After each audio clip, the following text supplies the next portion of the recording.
Hello, my name is Agata Paszka and I am a graduate student of philosophy at the Jagiellonian University in Krakow. It is my utmost pleasure to present to you this series of interviews with Professor Michael Devitt, a distinguished professor of philosophy at the Graduate Center of the City University of New York. Over the years, Professor Devitt has published numerous books and articles, most notably on issues in philosophy of language, metaphysics, and philosophy of biology. These interviews, conducted during Professor Devitt's visit to Krakow in November 2024, center around three topics.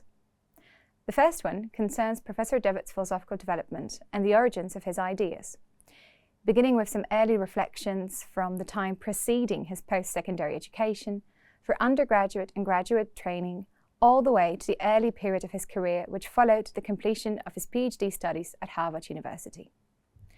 The second topic concerns realism and naturalism, two guiding principles not just of Professor Devitt's metaphysics, but of the entirety of his philosophical thought. Issues concerning language, broadly construed, constitute the third topic.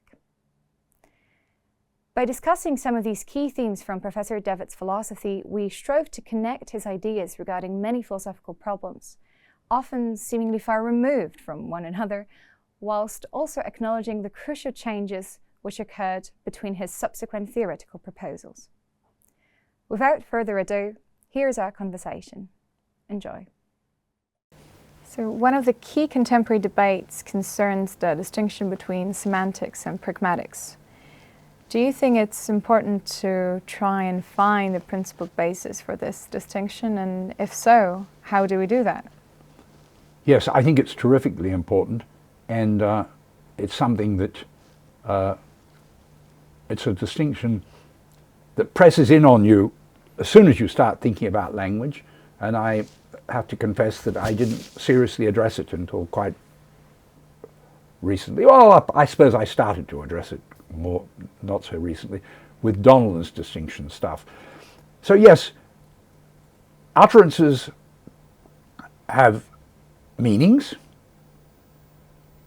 they convey a message, and we're tempted to suppose that, and you might say the tradition supposes, that for the most part the meaning that is thus conveyed in an utterance is the meaning that the sentence in the utterance has as a sentence in the language. But it's long been familiar that there's more to it than this. First of all, you've got the problem of disambiguation. That is, sentences in the language are often ambiguous. Suppose the utterance is, he went to the bank. Well, the word bank is ambiguous between a financial institution and the side of a river. So what the utterance means depends not just on the meaning of the sentence in the language, it depends on which meaning. And that's going to be settled in context. And then you can have the argument as to how it's settled. I think it's settled by what's going on in the mind, and I think that's the right thing. But then there's another problem with what we hankered after, which is, what about the word he? It, of course, has a meaning in the language, but the meaning in the language doesn't fix the reference. The reference is fixed in the context. So you immediately have to add, to explain the meaning of the utterance, you have to not only look at the meanings of expressions in the language, you have to take account of the reference of indexicals, which are settled in the context, and disambiguation. All of that was well known in the tradition. And then this very exciting movement came along, sometimes called the linguistic contextualism, sometimes called linguistic pragmatism, and there are lots of extremely interesting work has been done there. The locus classicus here is Sperber and Wilson's book, Relevance. I think it was called Relevance. Yeah. Hundreds of lovely examples which are alleged to show that what utterances mean is much more determined by the context rather than the semantics than anyone had ever thought. That's what I responded against, and I have argued in my book Overlooking Convention that these lovely examples that the pragmatists have produced are mostly, in fact, really almost all, to be explained semantically, not pragmatically. That roughly we need to expand the amount of convention, we need to expand our picture, our theory, of the amount of conventional language there is which can explain this. So I'm basically defending the sort of somewhat traditional view, that the traditional view being that the content of an utterance, usually, because everyone knew there were novel utterances, the content of an utterance is to be explained by it being an exploitation of the language. That is, by the conventions of the language and certain disambiguations and ambiguities. That old view I'm trying to defend, basically, by expanding the idea. There are more ambiguities than we thought of, and there's more reference fixings than we thought of. If you think of that simple sentence, he went to the bank, everyone knew that we needed to disambiguate bank. I'm saying, particularly focusing on polysemy, I'm saying that this phenomenon is much more widespread than has been acknowledged. Semantic polysemy is everywhere. And reference fixing is much more widespread than just the well-known indexicals. For example, here's a lovely example in that the context the pragmatists emphasize. It's raining. Well, if I were to say this now, I would probably be meaning it's raining in Krakow now. But I didn't say that, or so the pragmatists would say. The meaning that I uttered didn't say that. It's fixed in the context. And I say, yes, indeed, it is fixed in the context. But in fact, there is a demand for saturation here, just like there is with an indexical he. You've, as it were, got, if you like, an indexical element to this, which is not revealed on the surface. And that's all part of the semantics. So I want to save the tradition by expanding the amount of ambiguity and the amount of reference fixing against so that's my positive view, and I'm defending a traditional sort of view against the pragmatists, and I have some criticisms of the pragmatists. Do you want me to go through? So I just wanted to ask, so a lot actually turns out to be the job of semanticist, right? Yes, not of a pragmatist. that's what I'm saying, and this of course does go against what they think. Yeah. I mean, really extreme pragmatists, Charles Travis, for example, sort of argue as if there's hardly anything for the semanticists to do. It's nearly all pragmatics. Yeah. So it's nearly all, as it were, made up on the moment. And he and others have got lots of lovely examples which they use to try and establish this. And I aim in my book to deal with these examples and show that they're all semantic. Right. Yeah. So I want to focus on the three methodological flaws that yes. you discussed extensively in Overlooking Conventions. Yes. Well, let's start with the first one, appeals to intuitions, right? Right. Well, that's sort of now in our discussion getting a bit boring because the linguistic pragmatists, like everyone else in the philosophy of language, and indeed like the linguists, rely on their intuitions. And they're pretty upfront about it. Particularly, there's a lovely upfront remark from an absolutely excellent, terrific linguist, Robyn Carston, where she just says, this is what we're all doing. And I've got another lovely quote from Stephen Neale of this. So, yes, I, of course, just as I reject appealing to referential intuitions, I reject appealing to semantic intuitions here as a basis for settling anything. How should we do it? Well, it's the old story again, test usage. And here, it's actually easier to test usage than it is when you're testing theories of reference. As our experiments with testing theories of reference have shown, it's hard. But in the semantic pragmatics dispute, the key way to test, what is it about usage that is going to be most revealing of whether an expression, whether an utterance is to be handled, whether its meaning is to be explained semantically or pragmatically. The most revealing bit of the usage is regularity. If you get an expression being regularly used with a certain speaker meaning, or putting that another way, regularly used to express a certain thought or part of a thought, that is very persuasive evidence, not conclusive, very persuasive evidence that you have a convention in the language of using that expression with that meaning. And if you have a convention, then you have a linguistic rule.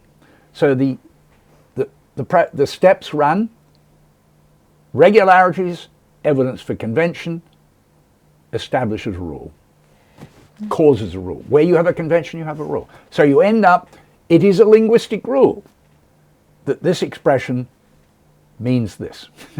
Yeah, well, this just proves to show just how widespread the method of appeals to intuition is, and philosophy and how it can. And you linguistics. See, and the good thing about regularities, they're much more easy to detect. Right. Just to repeat what I said a minute ago, trying to test theories of reference against usage, hard business. The claim that I made, and we were talking about earlier, and other people made, that what Donnellan was talking about, identifying with his referential uses, was a referential meaning, not just a referential use. That is supported by regularity. Definite descriptions are regularly used they're regularly used with a certain speaker meaning. The speaker meaning being something determined in context, as exemplified with the table. Indeed, not just that, they're more regularly used this way than any other way. Referential, so I claim, this is an empirical claim about usage. There's the most regular use of definite descriptions is not the Russellian usage, but referential uses. And that's not hard to test. But actually you don't need to test it because it's obvious to everyone who thinks about language. So testing theories against, testing theories in this semantics versus pragmatics thing is sort of much easier because regularities are easy to detect. That's how I proceed, yeah. So let's move on to the second flaw, which is the conflation of the metaphysics of meaning with the epistemology of interpretation. Right, yes.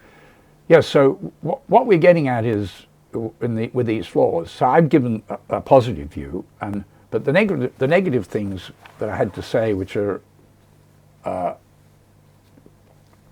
critical of what's going on in linguistic pragmatism, and is captured by these three flaws, and we've done. So the second one, as you said, is this. It's almost universal, with some very notable exceptions, for people in the semantics pragmatics debate, particularly on the pragmatic side, when they're arguing about meanings and whether the meaning is to be captured semantically or whether it's to be captured pragmatically, it's almost ubiquitous in the debate for people to look to how someone interprets. How does the audience interpret the utterance?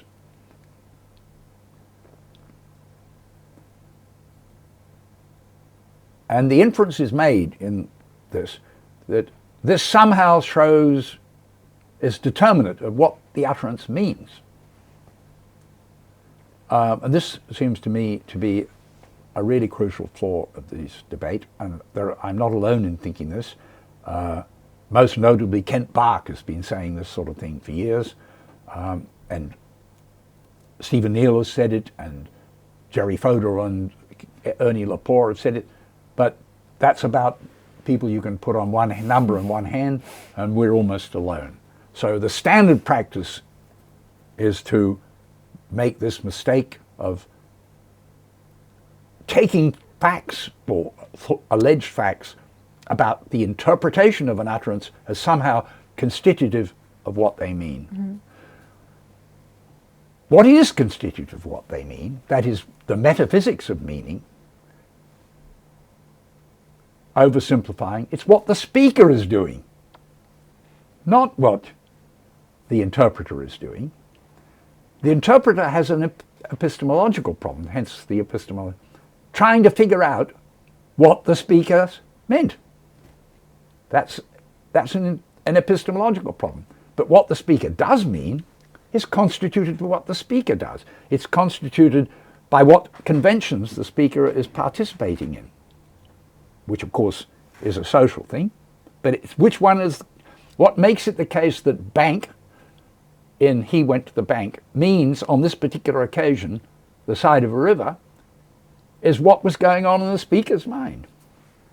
And nothing else matters, so I would argue. What makes it the case that the utterance referred to this particular man, in using the word he, was what was going on in the mind of the speaker. Of course, something that's going on in the mind of the speaker which links, causally perceptually links him to that particular man. That's what constitutes the meaning. The conventions of the language and these mental states which are grounded in the outside world. That's the metaphysics of meaning. And then the hearer has the task of interpreting it. It's a different matter altogether, and it can be done well, it can be done bad, it can misunderstand, but none of it is constitutive of what the expression means. And when you're trying to figure out where to stand on the semantics pragmatics of a certain term, it's a bad mistake to start looking, or looking only at least at how people interpret it. Indeed, how people interpret it at best could provide you some evidence, but even that seems to me to be often not the case. So that does seem to me, and this is a almost universal flaw. I give dozens and dozens of examples of this flaw. And then the third flaw is perhaps more important again, which is linguists and philosophers are driven by the acceptance of a certain view which is most neatly characterized by Paul Grice and named modified Occam's razor. Very, very neat, very witty. He takes Occam's famous saying, entities are not to be multiplied beyond necessity, and Grice so neatly says, senses are not to be multiplied beyond necessity. And this seems to carry with it, this maxim seems to carry with it the authority of Ockham. And I am very devoted to Occam's razor. So if that Gricean maxim is understood as the original Occam's razor is, or at least ought to be understood, then I would embrace it. So let's go to the original Occam's razor. How should we understand? Well, we should understand Occam's razor, and this, for example, is how Quine would understand it, and Quine, of course, is terribly Occamist. Do not posit entities if explanation does not demand it. So if you've got a situation, this is very central to the Quinean view, if you've got a situation which you're trying to explain, and that of course is the standard situation you're in science, you're trying to explain the situation, and you have the idea, oh, I can explain this situation by positing a certain entity, perhaps an unobservable entity, and if I posit that entity, I can explain this. Well, what Ockham is warning us is, don't posit this entity to do this explanatory unless you have to. What does that amount to? It amounts to, well, let's see if we can explain this phenomenon perfectly adequately without positing that entity. And if we can, then we should prefer the explanation that does not posit the new entity.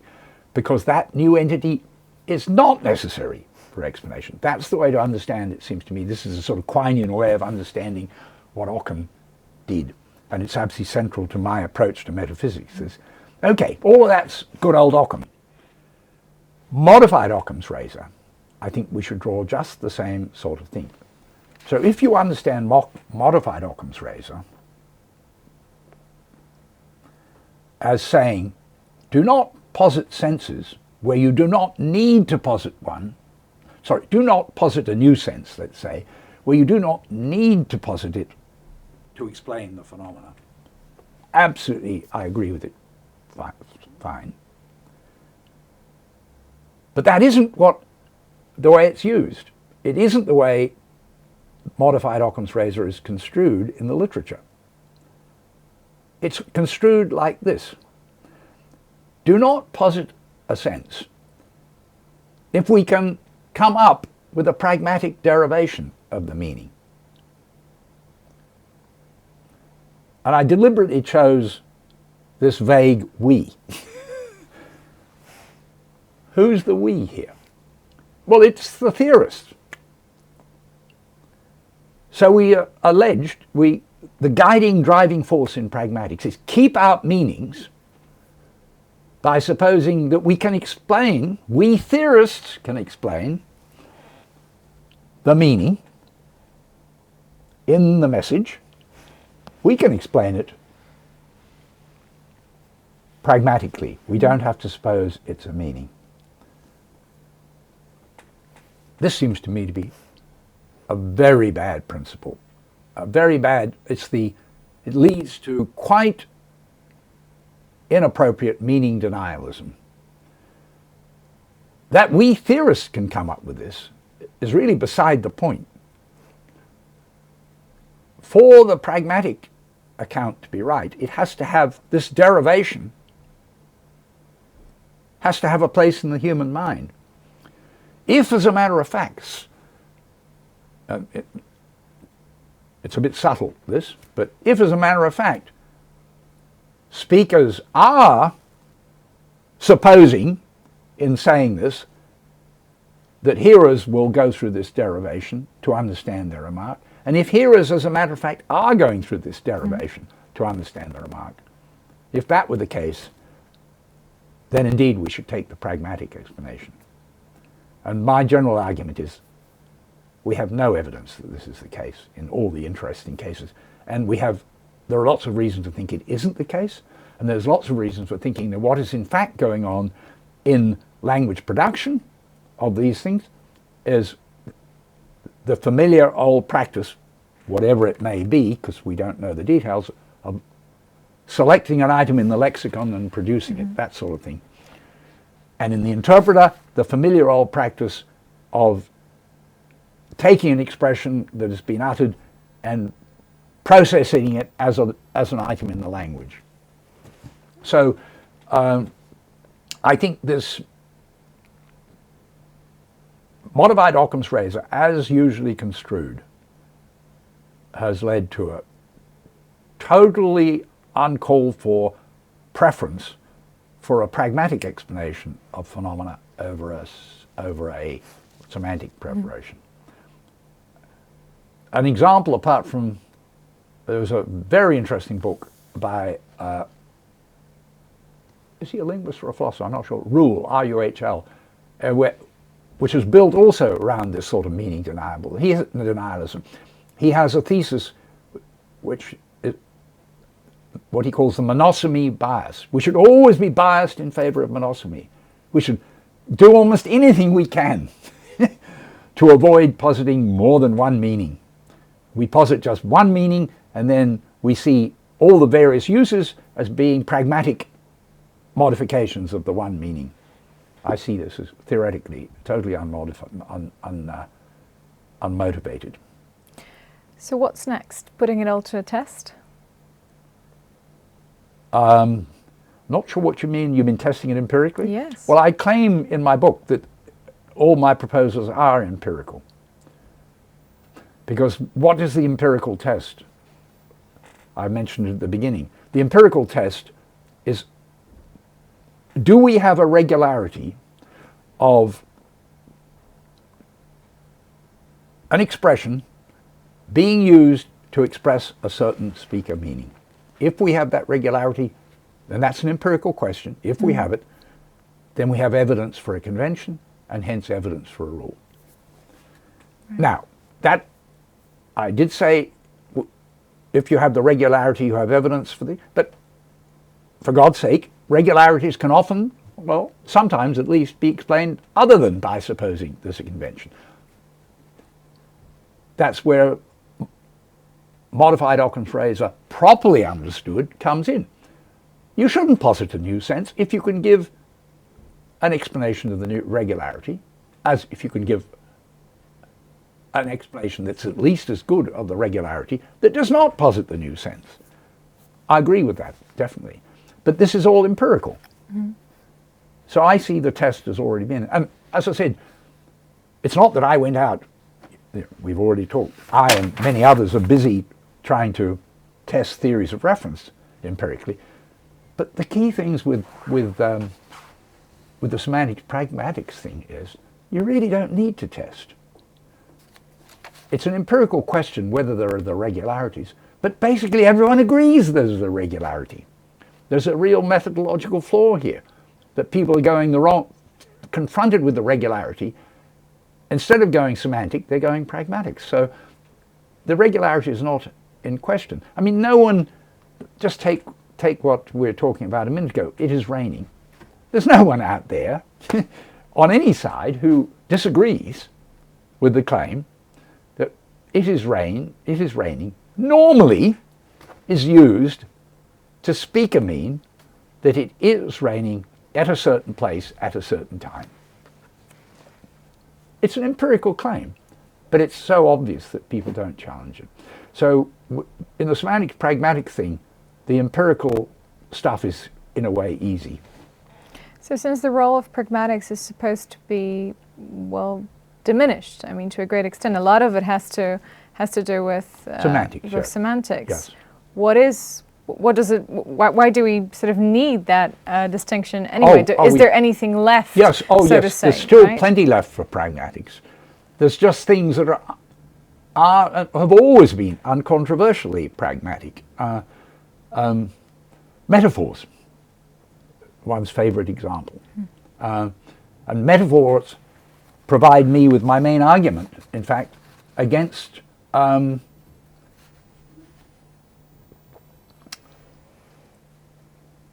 modified Occam's razor. I think that's right. I'm just thinking it being. So metaphor, think of a metaphor. What is a metaphor? Well, it's at least partly constitutive. It's partly constitutive of a metaphor that what you speak and mean by what you say is different from what it literally means. If that weren't the case, you wouldn't have a metaphor.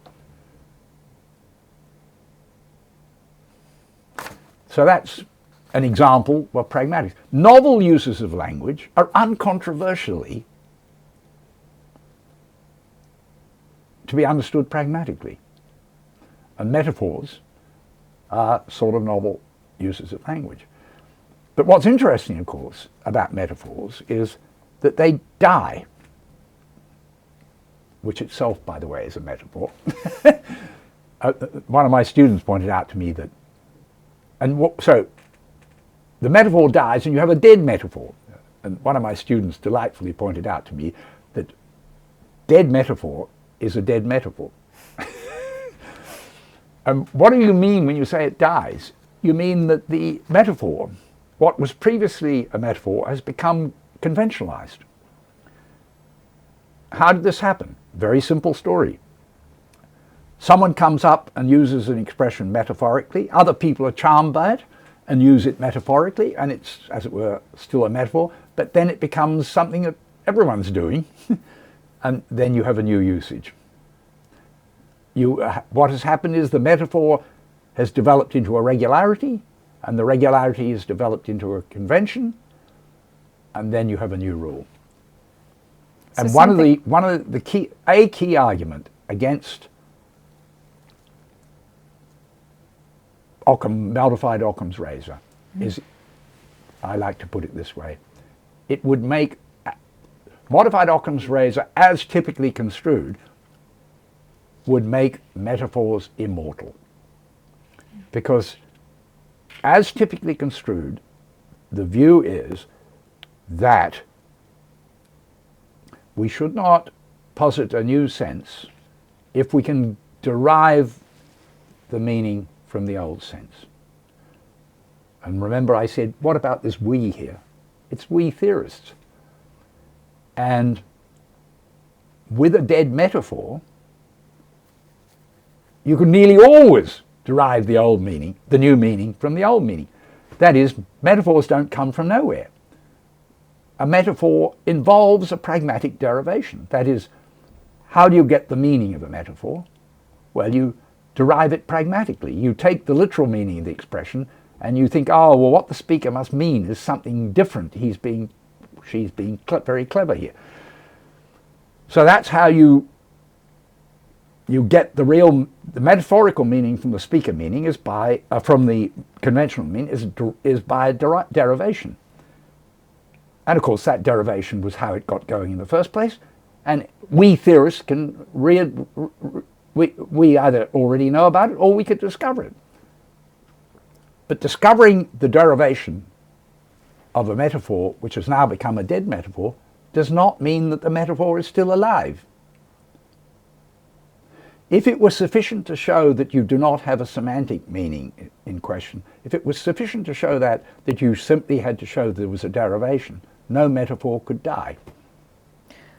Well, of course, that depends on the view of metaphors that you advocate for. I mean, you chose the sort of traditional view, which is, I mean, it's of course it's fine. I meant to be fairly neutral, I thought, but anyway.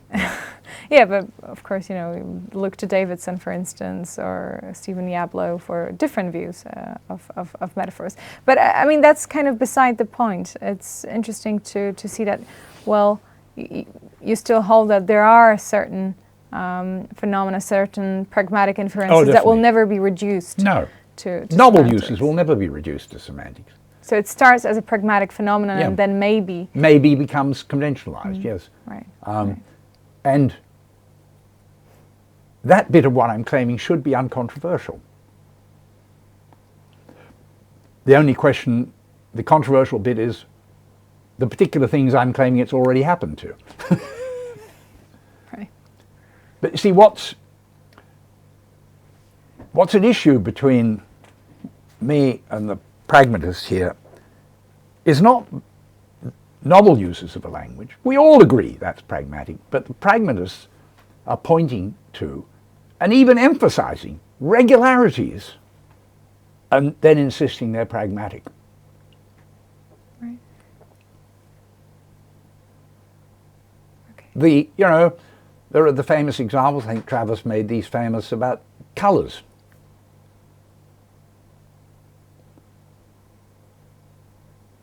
That's a red grapefruit. That's a red apple. That's a green leaf. Well, the green leaf could mean it's naturally green, as it were, or it may be because it's been painted green. And the grapefruit is red, not because of its outside, but because of its inside. The apple is red because of its outside. So you've got all these lovely variations. I see them all as rule-governed polysemies, systematic polysemies, so all semantic.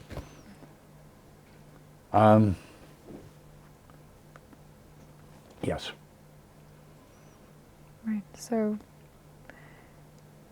do you want to, I mean, you've gotten into that debate quite late because the book is from 2021, right? And I wonder if you want to sort of do some further projects in this sort of pragmatics, semantics, pragmatics realm, or do you think that it's kind of, your view has been already established? And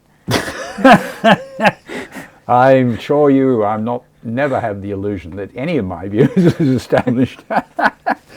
Oh God, that would be... I'm just wondering what the next step is, you know, because you say that, well, we don't need empirical tests. It's as if the theory is out there. Well, I'd say it's empirical, but you said it's because the tests are obvious. That is, it's not in dispute. The empirical facts, the empirical claims on which I am basing my semantic claims are not in question. Right. If they were in question, we'd go and test them, yeah. If I say that there's a regularity and people say no, there isn't, well, then we should certainly test it. Yeah. So there are lots of things we know about the world empirically. In fact, nearly everything we know about the world empirically does not come from scientific tests. Mm-hmm. We know it because it's, as it were, before our eyes. Yeah. We know about the regular use, the regular referential use of definite descriptions without having to go out and take a sample. You don't look as if you believe me. Sitting in our armchairs, we can marshal the empirical facts. It's important to see that you bring to the armchair an awful lot of empirical knowledge.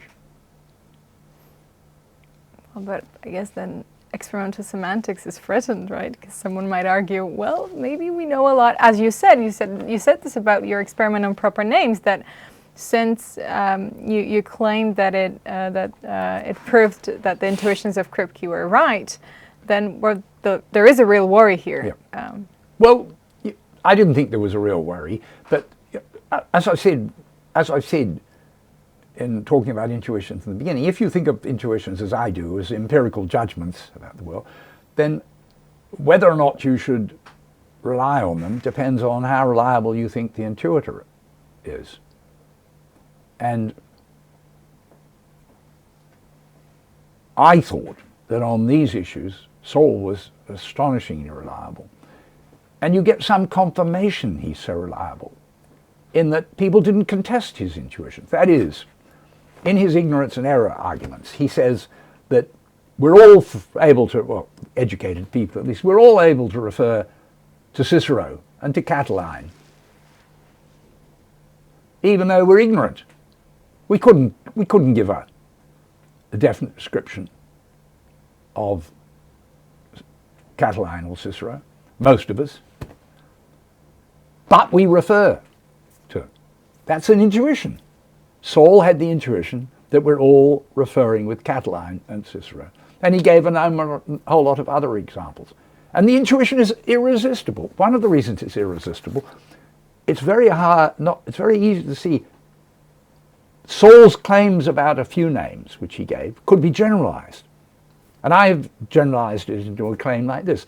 Most words out of most people's mouths, most proper names, out of uses of proper names, out of most people's minds, are of names where the person is ignorant or wrong about the referent. So this is not just a side issue. It's almost the whole institution of using names is accompanied by ignorance and error. And this sort of makes Saul's point irresistible. Do you want to say that none of us are referring using names, or hardly anyone? That, in fact, it's really rather a rare event when someone uses a name and succeeds in referring. That is a very bizarre claim. Only a philosopher could probably make it. But I don't know of any philosopher who has made it. That is, faced with what Saul said, that people said, oh no, I'm afraid you're wrong. You don't refer to Catiline. You don't refer to Cicero. Oh no, and these ignorant people don't refer to Einstein when they think that Einstein invented the atomic bomb. People didn't say that. And these are people, because everyone believed in the description theory at that point, but faced with Saul's stuff, those people who were description theorists did not come back at him and reject his intuitions. What they did was try to construct description theories that avoided this ignorance and error problem. So yes, I think that Saul's views were that's, well, at least to me, I'm not saying this is a scientific, I don't say I'm critical of intuitions being relied upon. You should also be critical of people relying on Devitt's opinions about intuitions. But I'm just saying that's why I had this view that testing was actually not going to be terribly illuminating. I was so confident we would confirm Saul. And similarly, you're confident that your insights in pragmatics would have been confirmed were we to conduct some tests. I'm not saying that. I'm confident about my claims of regularity. Right, the claims of regularity. Which That's are what the I meant, actually. empirical basis for the claim, the empirical test. Right. I mean, what I'm doing with my pragmatic semantics stuff is taking uncontroversial claims of regularity and showing that this establishes, this is enough to support the semantic view. Right. Yeah, I think we've run out of time. And if we don't, we are running out of storage space, so yeah, we're done. All right, let's stop. And if we don't stop now, No, Agatha, we are you will have stopping. worked me to death.